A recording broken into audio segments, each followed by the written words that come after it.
படிக்கிற காலத்தில் இருந்த நிலைமை வேற. இங்கே நிறைய ஆசிரியர் பெருமக்கள் வந்திருப்பாங்கன்னு நினைக்கிறேன். நாங்கள்லாம் படிக்கிற காலத்தில் இருந்த நிலைமை வேற, இப்போ இருக்கிற நிலைமை வேற. அன்னைக்கு நான் சொல்கிறேன் அந்த வரலாறு. ஒரு பையன் படிக்கிறதுக்காக உள்ள வந்தான். வாத்தியார் கேட்டார், நீ யாருன்னார். அந்த பிள்ளை சொன்னான், அதை தெரிந்து கொள்ளத்தான் வந்தேன்னா. எவ்வளோ பெரிய தத்துவம் பார். அப்படி கேட்டது வசிட்டர், பதில் சொன்னது ராமன். இப்போ ஒரு வாத்தியார் கேட்கிறார், நீ யாருன்னு கேட்டார். 6ஆம் கிளாஸ் சேர வந்தவனே. அவன் பக்கத்தில் இருக்கிறவன் பையனை கேட்டு சொல்றான், என்னை பத்தி சார் கேட்கிறார் சொல்றாருன்னு ஒரு ஆளை கூட்டின்னு வந்திருக்கான். யார் அவர் என்ன பண்ணுவார்? காலத்தின் கோலம் அது, காலத்தின் கட்டாயம் அது. கேட்க முடியல, பேச முடியல. எப்பயுமே இங்கெல்லாம் கேர்ள்ஸ் பிள்ளைகள், பெண் பிள்ளைகள் இருக்குங்க. இந்த பெண் பிள்ளைகள் உண்மையிலேயே இந்த நூற்றாண்டுல பொறுப்பும் சிறப்பும் வாய்ந்த பிள்ளைகளாக இன்னைக்கு கல்வித்துறையிலே வளர்ந்து வருகிற பிள்ளைகளாக இருக்கிறார்கள்.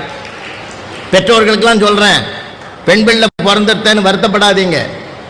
அந்த பிள்ளைகள் தான் இன்னைக்கு பாரத பூமியினுடைய பெருமையை காப்பாற்றுகிற அளவுக்கு தன்னம்பிக்கையின் சிகரங்களாக இருக்கிறார்கள்.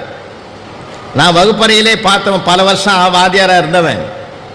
பெண் குழந்தைக்கும் ஆண் பிள்ளைக்கும் வித்தியாசம் எனக்கு ஈஸியாக கண்டுபிடிச்சிடும்.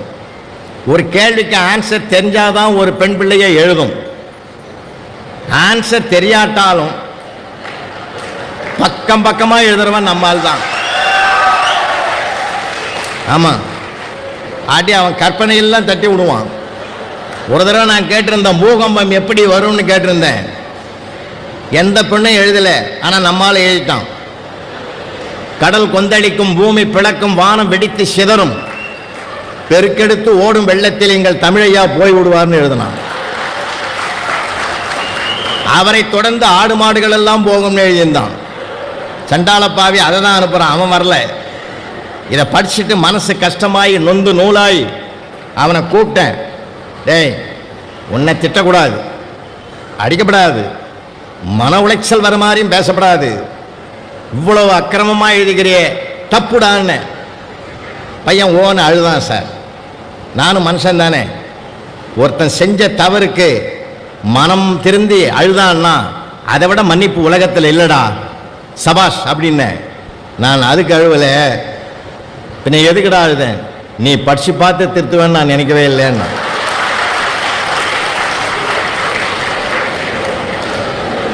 இன்னைக்கு எங்களுக்கு இருக்கிற சங்கடம் சாதாரணமானது இல்லை.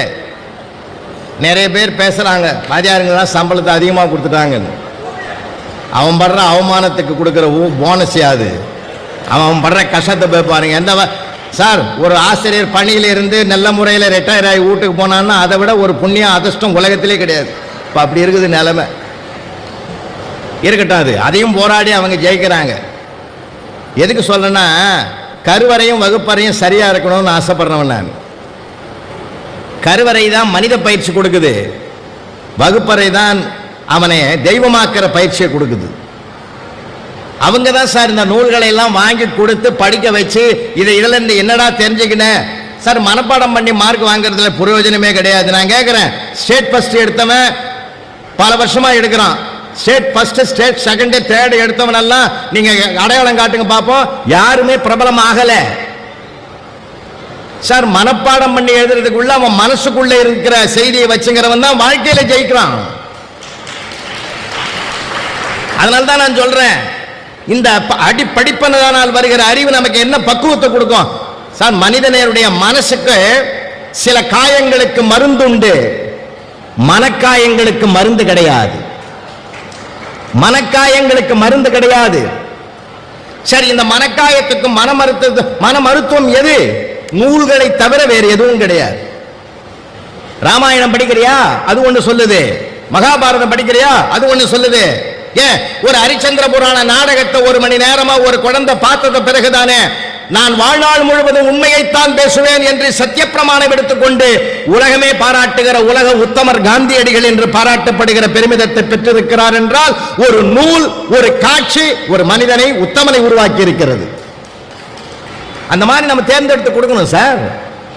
தேர்ந்தெடுத்து கொடுக்கணும். இந்த நூலை படிடா, இந்த வந்தமா கடலூர்ல புத்தக திருவிழாவா, கலை நிகழ்ச்சிகளா, ஆடல் பாடல் நிகழ்ச்சிகளா பங்கு பெற்றமா? அதோட அல்ல, போகிற போது இந்த ரெண்டு புத்தகம் வாங்க. இது ஞான களஞ்சியம் உண்டாது, நல்ல படிப்பு. சாதாரணமான நேரங்கள்லாம் படி. பாட புஸ்தகம் மட்டுமே அறிவில்லை, இதுதான்டா அது மார்க் வாங்கி கொடுக்கும், இது மதிப்பு வாங்கி கொடுக்கும், நிறைய நூல்களை வாங்கி கொடுப்போம். சாதாரணமானதல்ல. ஒரு நிகழ்வு நான் உங்களுக்கு சொன்னா சரியா இருக்கும்னு நினைக்கிறேன்.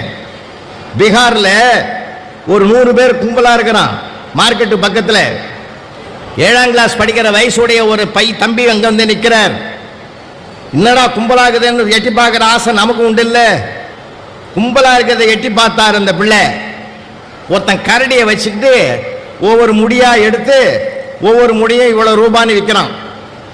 வாங்குறவங்கிட்ட சொல்றான், இந்த முடியை கொண்டு போய் வீட்டில் வச்சீங்கன்னா பணமா கொட்டும்டான்னார். அதை நம்பி நிறைய பேர் வாங்கினான். ஒரு 50 பேர் வாங்கிட்டு வந்தான் வெளியில. இந்த தம்பி பார்த்தாரு, இந்த 7ஆம் கிளாஸ் படிக்கிற தம்பி, வாங்கடா அப்படின்னு இந்த 50 பேரையும் ஒன்னா கூட்டி, இந்த கரடி முடியை காசு கொடுத்து வாங்கி போய் வீட்டில் வச்சா பணமா கொட்டும்னு அவன் சொன்னதை கேட்டு வாங்கி போறியாடா, இந்த கரடியை பல வருஷமா வச்சுங்கிறான், அவனுக்கு ஏண்டா பணம் கொட்டலன்னு கொஞ்சம் யோசிக்கப்படாதான்னார். ஆமா நீ சொல்றது கரெக்டு தான் 50 பேரும். அந்த பிள்ளை தான் பிற்காலத்தில் இந்திய சட்டத்தை இயற்றிய அண்ணல் அம்பேத்கர் என்று வரலாறு பேசுகிறது. நீங்க சிந்திக்க விடுங்க பிள்ளைங்களை. அவன் எதனா சொன்னான்னா போதும் போதும் எனக்கு தெரியும்னு வாயை மூடக்கூடாது. ஏன்னா அவன் என்ன சொல்ல வரான்னு நம்ம கேட்கறதுக்கு தயாரா இருக்கணும். படிப்பாற்றல் வேறு, படைப்பாற்றல் வேறு. மீண்டும் நான் நினைவுபடுத்துறேன் உங்களுக்கு. அவனுக்குள்ளே என்ன இருக்குதுன்னு நம்ம பார்க்க ஆரம்பிக்கணும். இதை பெற்றோர்களும் ஆசிரியர்களும் தான் பொறுப்போடும் விருப்பத்தோடும் செய்யக்கூடிய தியாக மனம் படைத்தவர்கள் என்பதனாலே இங்க வந்திருக்கிற பெற்றோர்களுக்கும் ஆசிரியர்களுக்கும் ஒரு நல்ல வேண்டுகோள், உங்க கையில் இருக்கிற பணத்தை வச்சு சில புத்தகங்கள் வாங்கி கொடுங்க பிள்ளைகளுக்காக. அதில் நீங்களே எழுதி கொடுங்க, இந்த தேதியில் இந்த புத்தகம் இந்த புத்தக திருவிழாவில் வாங்கினதுன்னு எழுதி அந்த பையனுக்கு கொடுக்க. சில பேர் எல்லாம் என்னை வழிநடத்தியவர்கள் என்னெல்லாம் பண்ணாங்க தெரியுமா? ஒரு புத்தகத்தை என்கிட்ட கொடுத்துட்டு இதில் படிச்சு இதில் என்னென்ன நல்ல கருத்துக்கள் இருக்குதோ இதெல்லாம் எடுத்தாந்து நாளைக்கு பிரேயர்ல சொல்லணும்னு எனக்கு எங்க வாத்தியார் சொல்லி கொடுத்தார் சார். அந்த கருத்துக்களை பிரேயர்ல சொல்லி சொல்லி பழகியதனால் தான் இன்றைக்கு மேடைகளில் பேசுகிற பழக்கம் எனக்கு வந்தது. ஆசிரியர்கள் நினைச்சா முடியா, உண்மையில சொல்றேன். அந்த மாதிரி ஒருத்தன் கிடைப்பா, நமக்கு எல்லாருமே நம்ம கொடுக்க முடியாது. ஒரு ஆள் இருந்தா போதும், ஒரு பையன் இருந்தா போதும். நமக்குள்ள வகுப்பறை எவ்வளவு பிள்ளைகள் இருக்கிறாங்கிறது நமக்கு சர்வே பண்ண தெரியும் சார். ஒரு ஆசிரியர் ஒருவர் தான் அந்த பிள்ளைகள் எப்படிப்பட்ட நிலைமைக்கு வருவான் என்பது அவங்களால் தான் தீர்மானிக்க முடியும்.